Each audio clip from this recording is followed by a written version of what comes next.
कांग्रेस की जो कैंडिडेट है रेशमा मीणा वे अपने लारे मौजूद है। जनता के भावना के अनुरूप मैं जरूर पैरवी करूंगी। जनता मुझे भरोसा करके जिताती है तो जिला यथावत रहे।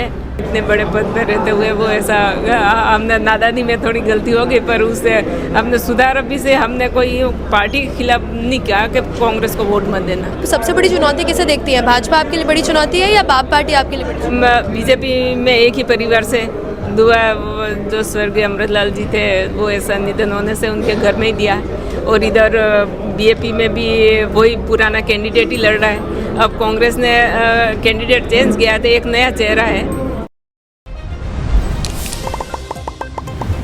सलूम्बर में दिवंगत विधायक अमृतलाल मीणारी पत्नी ने भाजपा जो है शांता देवी ने टिकट दे दियो है। इरे बाद जब कांग्रेस ने टिकट देवारी बारी आई तो हर तरफ जो है पहली तो रघुवीर सिंह मीणा रो नाम हो, लेकिन जब पार्टी बीजेपी पार्टी महिला चेहरों मैदान में उतार दियो तो उरे बाद कांग्रेस उबू महिला चेहरों उतारवारी बात चलवा लगी और उरे महीने रघुवीर सिंह मीणारी जो पत्नी है वणारो नाम जो है लोगों के बीच में एक चर्चारो विषय रहो। लेकिन अचानक जो है कांग्रेस पार्टी सबने चौंकाता तका रेशमा मीणारो नाम अपनी सूची में जारी कर दियो है। अब यो नाम चौंकावा वालों ई वजह है क्योंकि जो रेशमा मीणा है वे रूपेली रघुवीर सिंह मीणा के खिलाफ चुनाव लड़ चुकी है, निर्दलीय चुनाव लड़ चुकी है। पार्टी वो एक बार बागी वे चुकी है, जीरे चालते जो है कांग्रेस पार्टी रेशमा मीणा ने निष्कासित भी कर दियो और पीछे आगलो जो चुनाव हो उरे महीने पाछी अपनी पार्टी में शामिल भी कर रही हो। फिलहाल एक समय पे बागी वी तक की प्रत्याशी ने या एक समय पे बागी विया तक का कार्यकर्ता ने पार्टी टिकट दे दियो है और रघुवीर सिंह मीणा रे और रघुवीर सिंह मीणा की पत्नी ने टिकट जो काट दियो है ऊपर यो एक बहुत सरप्राइजिंग एलिमेंट कांग्रेस की तरफ निकल आयो है। फिलहाल आज जो आप हाँ बात करवा वाला हाँ रेशमा मीणा जो कांग्रेस री कैंडिडेट है वड़ा हूँ थोड़ा सा सवाल जवाब करांगा और जानांगा कि कई विजन लेर और क्योंकि पार्टी एक बार पाचो बना रहे माते बहुत भरोसो जतायो है तो उरे माथे वे कई सोचे है आप जानांगा। जितना भी दर्शक है वड़ा सबने राम राम नमस्कार खमागणी मुँह किंजल और आप देख रहे हो जलको में बाट। कांग्रेस की जो कैंडिडेट है रेशमा मीणा वे अपने लारे मौजूद है। सबसे पहले मैं आपसे यही पूछना चाहूँगी कि 2018 में जिनके खिलाफ आपने चुनाव लड़ा था और खैर जीते वो भी नहीं, आप भी नहीं जीत पाए, अभी वो आपसे बागी हैं, तो इस पूरी प्रतिक्रिया को, इस पूरे घटनाक्रम पर आप क्या कहना चाहेंगे, क्या प्रतिक्रिया देना चाहेंगे? 18 में बागी तो नहीं थी। सब कार्यकर्ता काफ़ी समय से मेहनत कर रहे थे कि टिकट मिल जाए। वो एमपी थे, एमपी लड़े थे तो एमएलए के टिकट दूसरों को मिले, यूँ करके हम प्रयास कर रहे थे हम सभी कार्यकर्ता। तो फिर मैंने एक पार्टी से भी नामांकन किया था और एक निर्दलीय भरा था, तो पार्टी वाला तो खारिज हो गया सैम्बल नहीं मिलने से और पार्टी निर्दलीय रह गया था। तो उसमें मैं ज़्यादा कोई प्रयास नहीं किया कि कार्यकर्ताओं से भी ज़्यादा दबाव नहीं हुआ, कोई नहीं दबा डाला कि कांग्रेस को वोट नहीं देना। वो फार्म रह गया था तो किसी ने दे दिया जो वोट मिल गया उससे। और हमने देखा कि जैसे आपने एक बार को ये सोच लिया कि मैं निर्दलीय अब चुनाव लड़ूंगी 2018 में, तो इस बार अगर फिर से रघुवीर सिंह मीणा जो है वो अगर ये सोच लेते हैं कि मैं निर्दलीय चुनाव में उतरूंगा तो आपके लिए कितनी मुश्किलें रहेंगी, पार्टी के लिए कितनी मुश्किल? नहीं, वो नहीं लड़ेंगे। वो राष्ट्रीय लेवल के नेता है और CWC मेंबर रहे हुए हैं। इतने बड़े पद पे रहते हुए वो ऐसा हमने नादानी में थोड़ी गलती हो गई, पर उससे हमने सुधार अभी से हमने कोई पार्टी के खिलाफ नहीं कहा कि कांग्रेस को वोट मत देना। और तो इसलिए ऐसा कुछ नहीं है, सब मिल के हम ये अभी चुनाव लड़ेंगे, ये उपचुनाव जो है। और पार्टी हाईकमान ने जो प्रदेश अध्यक्ष जी हमारे आदरणीय डोटासरा जी, आदरणीय गहलोत साहब हैं, CP साहब हैं और चांदा साहब हैं, रंधावा साहब हैं और राष्ट्रीय नेतृत्व तो उनका मैं आभार व्यक्त करती हूँ कि उन्होंने मुझ पर विश्वास करके जो टिकट दिया है। तो इन सब हमारे पूरी टीम, पूरे जिले लेवल की, ब्लॉक लेवल की और सभी कार्यकर्ता सब मिलकर मैदान में उतरेंगे और ये सीट को हम जीतेंगे। कांग्रेस की कैंडिडेट अब आप हैं और अगर आप विधायक बनती है तो सबसे बड़ा हम मुद्दा जो देख रहे हैं सलूम्बर के अंदर एक कन्फ्यूजन जो लोगों के अंदर है वो जिले को लेकर है कि सलूम्बर जिला बनेगा नहीं बनेगा। हमने देखा कि यहाँ पर सलूम्बर की अगर बात करें तो बहुत सारी जो चीज़ें हैं वो कांग्रेस की देन है। आप स्कूल की बात कर लो, अस्पताल की बात कर लो, इसके अलावा इसको जिला बनाने में भी जो प्रमुखता निभाई है वो कांग्रेस ने निभाई है और जो अभी की भाजपा सरकार है वो कहीं ना कहीं इसे खारिज कर देना चाहती है। अगर आप विधायक बनती हैं तो किस तरह से प्रतिनिधित्व करेंगी जिले का, जिला बनाने के लिए? जनता के भावना के अनुरूप मैं जरूर पैरवी करूंगी।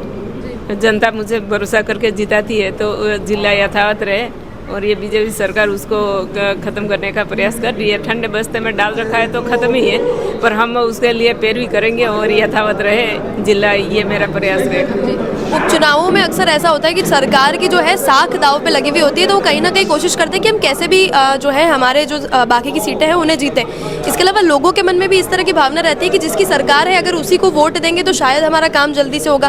तो ऐसे में सरकार के खिलाफ जाकर आपको जो है लोगों के वोट बटोरने हैं, क्या विजन लेकर चल रही है, क्या स्ट्रेटजी लेकर चल रही है? अब क्या हम बीजेपी में एक ही परिवार से दुआ, जो स्वर्गीय अमृतलाल जी थे वो ऐसा निधन होने से उनके घर में ही दिया, और इधर बीएपी में भी वही पुराना कैंडिडेट ही लड़ रहा है। अब कांग्रेस ने कैंडिडेट चेंज किया तो एक नया चेहरा है, तो उस हिसाब से लोग प्रभावित भी है और सबकी इच्छा भी है। और मैंने 10 साल प्रधान रही, उसके बाद 10 साल हो गए मैं पीएस मेंबर भी हूँ, और जनता के बीच में प्रेम भाव से रहती है, इसलिए लोग भरोसा करते हैं कार्यकर्ता, और ज़रूर मेरे में मदद करेंगे और जीत के आऊँगी, वापस अपन मिलेंगे। बिल्कुल, आप प्रेम भाव से रहती है, इस पर हम कोई सवाल नहीं उठा रहे। बिल्कुल आपका जो स्वभाव है वो हमें नजर आ रहा है। इसके अलावा यहाँ पर जैसे कि हम बात करें, त्रिकोणीय मुकाबला है कहीं ना कहीं। बीजेपी के भी कैंडिडेट हैं जो पुराने हैं पार्टी में, बीएपी की अगर हम बात करें तो काफ़ी बड़ा वोटिंग परसेंटेज उनके पास रहा है, 50-51 हज़ार उनके पास वोट आए थे। तो ऐसे में आप सबसे बड़ी चुनौती किसे देखती हैं? भाजपा आपके लिए बड़ी चुनौती है या बाप पार्टी आपके लिए बड़ी चुनौती है? अब दोनों पार्टी अपने अपने जगह पे अपना प्रयास करती है, पर जो बीएपी की है, बीजेपी राष्ट्रीय पार्टी है और बीएपी क्षेत्र पार्टी है, तो वो जब 23 में चुनाव लड़ी थी तो उस समय 51,000 और 600 वोट ले गई थी, और वापस 6 महीने बाद एमपी के चुनाव हुए, जो प्रत्याशी ताराचंद जी थे, कलेक्टर साहब थे, तो उस समय वापस 30,000 पे आ गए अपना सलम्बर विधानसभा। मैंने आंकड़े सब निकाले तो 30,000, तो 20,000 का एकदम ग्राफ नीचे गिरा। तो अब मैं नहीं मानती हूँ कि वो ग्राफ ऊपर है, उसके नीचे डाउन ही जाएगा, और जनता की भावना के अनुसार हाईकमान ने टिकट भी दिया है, तो ज़रूर सब कार्यकर्ता मिल के हम जीतेंगे। दिवंगत विधायक जो है अमृतलाल जी, उनकी पत्नी को जो है टिकट दे दिया गया था। उसके बाद देखा गया कि भाजपा में भी जो है गुटबाजी देखने को मिली, नरेंद्र जी बागी हो गए, फिर बड़ा ही मेहनत से प्लेन में ले जाके समझाइश करी गई, उदयपुर जाकर भी समझाया गया।